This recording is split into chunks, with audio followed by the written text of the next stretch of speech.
The threat of bushfires has diminished to a degree with many inroads into the bushland. It does, however, still remain a very real threat. Asquith was dominated by Amor's Store, Simon's estate agency, news agents and Hawke's shoe store located opposite the railway overpass.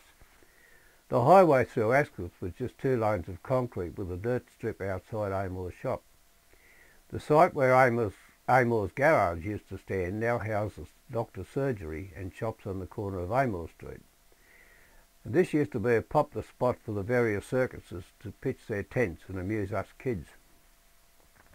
Dr. Eric Gibbon was the first doctor to move to Asquith and became our family doctor. He had his first residence and surgery located where part of Coles supermarket car park occupies today, before moving into which is now Asquith Medical Centre. Amor's Taxis was a sight to remember during the latter war years. With petrol supplies quite desperate, the taxis were fitted with giant gas bags. These bags were from memory about 15 foot long, the width of the car, and about 4 foot high. They were carried in a steel framework and filled with household gas. And as the gas was used and the bags deflated, they would flap quite loudly whilst in motion. It was a real sight to see the ugly charcoal burning gas producers mounted on the back of some cars. They were quite dangerous, and I could not imagine cars running around like this with the traffic we have today. Petrol was rationed until well after the war and was only obtainable with petrol rationing tickets. My first old car ran on a mixture of kerosene and white spirit. Ampol Petrol was to be the first petrol company to break the petrol rationing system after a long hard fight with the federal government. Wally Beattie's barber shop used to stand on its own near Wattle Lane at Asquith. Many a story, true or false, or perhaps a little exaggerated, emanated from Wally's shop. The newsagent, estate agent, barber shop, Amor's Store and the shoe shop were the only shops that I can remember on that side of the highway. The police call box used to be located where the northern approach to the railway bridge is now located. The police used to ride a motorbike and sidecar, and what a sight it was to see an overweight sergeant lower himself into a sidecar. However, it was a greater sight to see him try and get out. The only way by road from Albury Road to Asquith was by going right around Pacific Highway. Amor Street was cut through the gully to link up with Lodge Street. This was once a bush track that went down through the gully behind Lord's Avenue and over Flat Rock. The western section of Lodge Street was subsequently renamed Amor Street right through from Albury Road to Pacific Highway at Asquith. Hall's Bakery used to occupy a site in Lord's Avenue, and this is currently a child care establishment. Back in Lodge Street, a large portion of the eastern side of the road was owned by Chester's Nursery.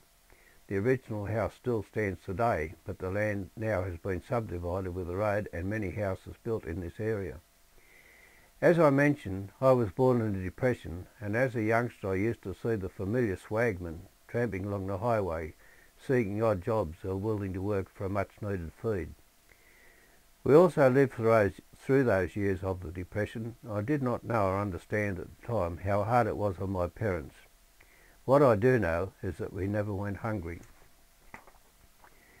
After school, we thought it was a great treat to have a slice of bread and dripping, the dripping saved from the Sunday roast. And going north was somewhat of an ordeal, whether it be by road or rail. As a young pre-teenager, and when I had the luxury of travelling in the car, you would sometimes wait for hours in a queue to get on the punt across the Hornsby River before the first road bridge was built. And as the years progressed, lack of foresight saw the same pattern emerge with the construction of a narrow bridge and highway. Today's modern freeway and wide bridges are providing inadequate even in my lifetime. Cars in that early vintage had good air conditioning. They had no windows. Only canvas blinds to drop down in the event of rain, and if it did rain, the passenger's job was to work the hand-operated windscreen wipers. With the opening of the Newcastle Freeway, travel time by road has been cut by about half and has reduced the number of fatalities that was to occur on the horror strip of the Pacific Highway through the winding route from Mount Ku-ring-gai to Gosford. Rail travel was a slow and dirty trip to Newcastle. Old wooden carriages with open platforms front and rear. The journeys through the tunnels, particularly Warwick, would see you emerge from your clothes covered in soot and digging cinders from your eyes and singing Mammy. Many of the old platforms have been reconstructed with the increase in traffic and population along the rail line. 1948 saw the introduction of the 38 class steam locomotive, which established a record-breaking run from Sydney to Newcastle during the Newcastle Flyer. The old 3801 has been restored and regularly pulls the old coaches on excursions through the state. Its presence, passing through the various suburbs, creates a lot of interest. Then came the electrification of the rail line, first to Gosford and then through to Newcastle, where one can now travel in air-conditioned comfort in about 2.5 hours from the city. I do not recall the actual year, but I think it was 1942. However, I still remember the Brisbane Express being derailed between Bridge Road and Asquith rail sheds. It happened early in the morning and Dr. Holcomb was quickly on the scene treating the injured. Two great old family doctors were Dr. Holcomb and Dr. Laws, both having their surgeries where Westfield Plaza stands today. They were rough old coots and they used old remedies, and that's all they knew. On the subject of Dr. Holcomb, I remember once when I was about 10 years old, while playing in the yard at home, I ran a piece of barbed wire through my hand. My mother took me into Hornsby to Dr. Holcomb. There was no anaesthetic or preliminaries. He simply grabbed a pair of pliers and pulled it out, tearing quite a wound in my hand and then stitching the resulting gash. When I think back, it was probably the best thing to do. Time to go to work, and being war years, the government determined where you would work and time to go and front the manpower department. For my first job, I was deployed to a factory on the Pacific Highway just near Victoria Avenue at Chatswood, and now the site of a multi-storey complex. Here I used to spend all my 5.5-day week working a machine, putting threads on brass fittings used on the motors of tanks. Oh boy, if you lifted your head, you were in real trouble. For my reward, I used to get 18 shillings and sixpence. The decimal equivalent today is $1.85. However, other things were much cheaper too. Fortunately, the war finished in 1945 and I was able to pursue a trade where I was employed at Newtown. I used to ride a push bike from Hornsby to Newtown and home every day except Friday. I gave myself the luxury of train travel on Fridays. 2 nights each week I would attend the Ultimo Technical College. Friday night was always a great night with old-time dancing at the old wooden Catholic Church Hall at Asquith. The dance floor was always packed with fun-loving teenage crowds without ever the hint of violence. Many old residents of Hornsby and Asquith would still have fond memories of these great nights. Saturday nights always saw quite a few of us walk through Galston Gorge to the dances at Glenorrhea and Arcadia, and after the dances we would turn around and walk back home. Sometimes the fog would be so thick through the gorge you could not see an arm's length in front of you. I remember I was walking home one night alone and a chap in a truck pulled up and said, "Are you going right in?" And I thought he meant Hornsby. And I jumped on the back, and because I was exhausted, I fell asleep. I woke up at Linfield and had to walk from Linfield back to Hornsby, arriving at daybreak. How many would remember the bus service which regularly ran through Galston Gorge? What a trip, particularly after dark. They were large buses, and on the hairpin bend the driver would stick the front of the bus out over the edge with the headlights shining into space. At other times the back would be hanging out over the edge, and the driver would have to back to and fro several times to negotiate the bends. It was real fun if you were sitting in the back of the bus. With the increased popularity of the motor car, the size of the bus was reduced and finally withdrawn from service. Galston Gorge still has a fascination for me. The road was opened in the late 1890s, about 40 years before my time. It used to be a great to walk home through there late at night and hear the sounds of the various wildlife in the bush. Many relics of the old days still remain through the gorge with the old wooden bridge, which I believe is the only one of its kind left and is heritage listed. The horse watering troughs and the switchbacks where the horse and wagons used to back in to rest the horses are still evident. I spent many a day working with Fred Johnson, erecting barbed wire fencing and still standing split log cattle crush for Bruce Fagan on his property at Galston. The Fagan family donated their property to Hornsby Shire Council and is now known as Fagan Park. I often visit Fagan Park and savour the memories of Bruce and his sisters. They were delightful people. The fish ponds, Croslands and Bobbin Head were beautiful places and so close to home. They were and still are a place of beauty with tea trees, bottlebrush, eucalyptus trees, boronia and waratahs in full bloom. We used to regularly hike down to Bobbin Head and spend the day picnicking and then turn around and walk back home. Tired, but what a great day. The old black and white bus used to run on Sundays from Hornsby to Bobbin Head and was quite popular until the motor car became fashionable for families. The back of the bus was fitted with large luggage rack, and many of the young larrigans would jump on when the bus started and get a free ride to the top, jumping off when it started to gather speed along the flat. It was also a great source for a tow up the hill when we graduated to push bikes.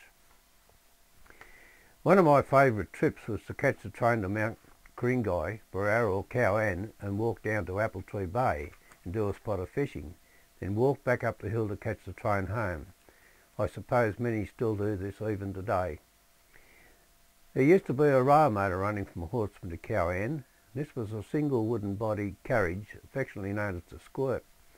A similar train is now in the Railway Museum at Thirlmere. The Squirt was discontinued after electrification of the Gosford section of the Northern Railway line. Many impressive homes were established in Hornsby, and old-timers would remember the stately old two-storey home on the corner of Pacific Highway and Edgeworth David Avenue, formerly known as Junction Road.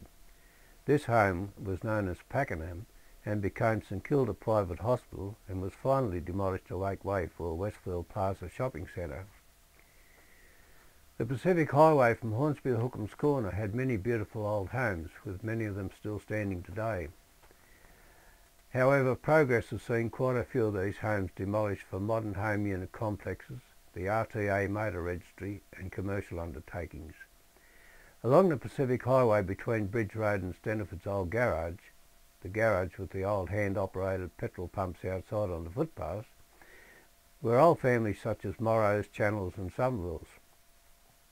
Roy Hookham was an identity with his little shoe shop located at Hookham's Corner. This was a little wooden structure until he rebuilt his new shop, which has now been converted to a residence. Hookham's Corner was named after Roy Hookham's father, who built most of the homes around the area. I remember Leo, the ice cream vendor, with his little low Italian-style cart, and Pony, the rabbit seller, with his rabbits hanging around the side of the cart, and the scissor and knife sharpener man who sat on the front steps and sharpened Mum's scissors with a file. The butcher who delivered our meat, usually a leg of mutton. Couldn't afford lamb in those tough old days. And the grocer who came around and took your grocery order and then delivered them later. The egg and butter man, the fruit and veggies vendor. No shop rentals for these fellows. It was straight from the markets to the user by horse and cart. And what about the old green coupons? They used to hand out with your purchase and the catalogues of gifts you could choose from if you had enough coupons stuck in the little book that you kept them in. They think flybys are a new idea. Hard old days, yes. Good old days, maybe. One thing for sure, the pace of life was a little slow and the pleasures of life a lot simpler. In many cases, the children generated their own pleasures by using their own imagination and natural talent or effectiveness.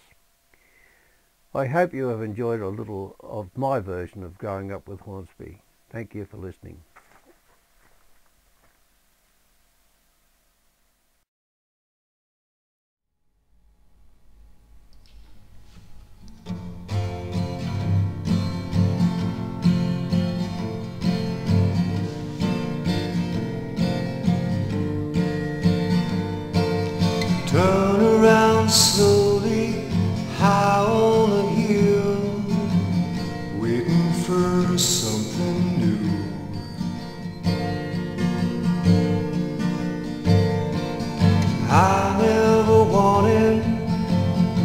never knew all things green and blue.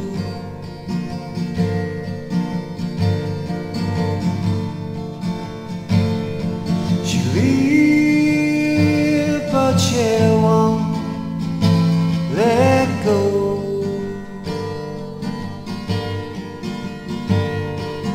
No, I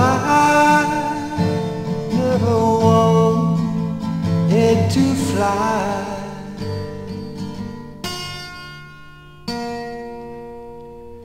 Out in the distance, out in the blue, waiting for something new.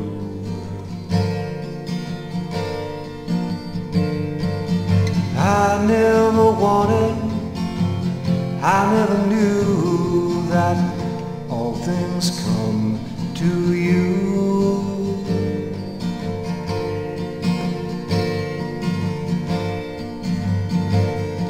She bleeds, but she won't say so.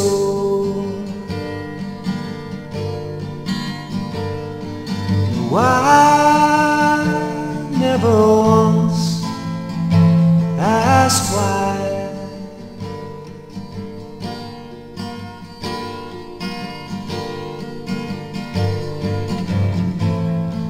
I opened my eyes underwater, saw sun in my eyes.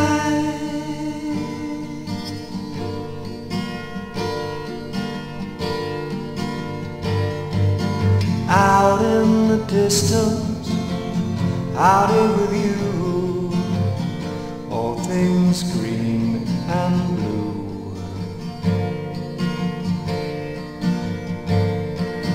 I never wanted, I never knew that all things come to you.